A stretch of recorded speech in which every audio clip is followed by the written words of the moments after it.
तर तर बघा भावांनो, मी तुम्हाला कशी फ्री फायरची प्रोफाईल एडिटिंग करायला शिकवते बघा. मी इंस्टाची आय डी कशी बायोमध्ये टाकली तुम्हाला तशी पण शिकवतो. बायोमध्ये इंस्टाची आय डी शिकायला आहे बघा. बघितली का? थांबा आता तुम्हाला शिकवतो. एक मिनटं. इमोट कसं काय आपले. तर आपल्या आय डीवर जायचं. आपल्या आय डीचं नाव बघा आता KARTIKBALVANTE007 या आय डीला तुम्ही फॉलो करा. आणि आपली बायोमध्ये यूट्यूबची लिंक आहे त्याच्यावर क्लिक करा.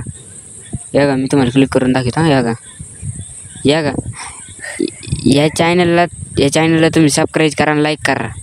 आणि माझ्या इंस्टाच्या आय डीला पण फॉलो करा आणि लाईक करा. आणि तुम्ही डायरेक्ट माझ्या नाही का DM मेसेज करा. मी तुम्हाला नाही का लिंक पाठवेन तिची इंस्टाची, ती म्हणजे ती प्रोफाईल एडिटिंग करायची तिची.